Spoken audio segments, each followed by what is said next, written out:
পুরুষের ধ্বংস ওই দিন থেকেই শুরু হয় যেদিন থেকে বউ রেখে পরনারীতে সুখ পায়।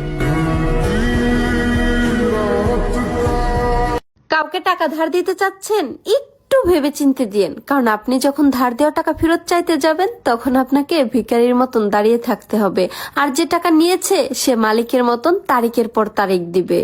গরমে কাজ করতে করতে জান বের হয়ে যায়, আর এই বেটা শুধু কাজ বাড়াবে। কতবার বলছি যে জিনিস যেখান থেকে বের করবা সেখানেই রেখে আসবা। এই তোমার আর কাজ করতে হবে না, তাড়াতাড়ি ব্যাগ গুছাও, তোমার বাপের বাড়ি রেখে আসি। বলো কি, তাই নাকি? হঠাৎ আমার উপর এত দয়া, কাহিনী কি? তুমিই তো বলছো যে জিনিস যেখান থেকে আনবো সেইখানেই রেখে আসবো, আগে তোরে দিয়ে শুরু করি।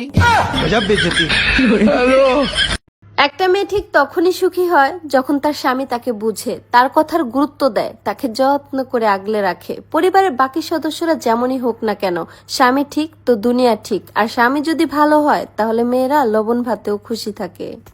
ইংরেজিতে একটা কথা আছে, প্রাইভেসি ইজ পাওয়ার, মানে যত হয় গুপ্ত তত হয় পুক্ত।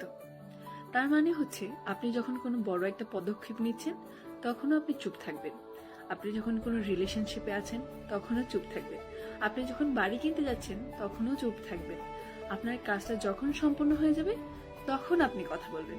তার আগে আমি এটা করছি, আমি ওইটা করছি, এইগুলি বললে আসলে আমাদের সাকসেসটা থেমে যায়। কারণ হচ্ছে মানুষের নজর, বিকজ নজর ইজ রিয়েল।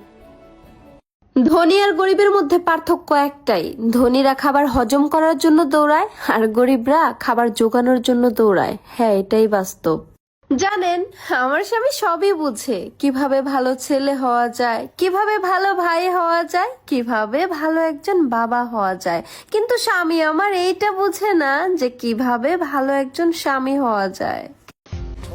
আরে এরা তো মুনমুন খালা, আমার মার ছোটবেলার বান্ধবী। খালা কি মার সাথে দেখা করতে যাইতেছে নাকি? তাই তো মনে হয়। আপনি মুনমুন খালা না? হ্যাঁ, তুমি কেন? তোমাকে তো চিনি না। আপনার ছোটবেলার বান্ধবী নুরাজা, আমি ওনার মাই। আপনি নিশ্চয়ই আমাকে বাড়িতে যাইতেছেন, চলেন আপনারা নিয়ে যাই। ভালো হইলো, আমি তো তোমাকে বাড়ি চিনি না, তুমি আমার নিয়ে চলো। ঠিক আছে খালা, চলেন। মা আপনারা দেখলে না খুশি হয়ে বসে বসে। মা, এই যে দেখো তোমার ছোটবেলার বান্ধবীরা নিয়ে আইছি। এই এক পরের বিনা, অনেক দিন পরে তোরা পেয়েছি, তুই আমার কাছে টেহা নিয়ে তুই পড়ে পড়ে থাকো। ওই ওই তোর মিয়া যদি আজকে না দেয় দিত তাহলে তো বাড়ি পাইতাম না আমি। হ্যাঁ, তোর এত বড় সাহস তুই। জান, আমার সাথে বাইরে হাঁটতে যাবা? কেন, আমি কি মোটা হয়ে গেছি? আচ্ছা ঠিক আছে, যাতে হবে না। কি আমি অলস? আরে বাবা, রাগ করছো কেন? ও, আমি সব সময় রাগ করি? আমি আবার তা কখন বললাম? তার মানে আমি মিথ্যাবাদী? আচ্ছা আমি একা যাচ্ছি, তোমার যাওয়া লাগবে না। একা যাওয়া মানে? ও আচ্ছা, একা তো যাবাই, একা না গেলে তো হা করে মেয়ে মানুষ দেখতে পারবা না। আমার মতো ভুল করে কেউ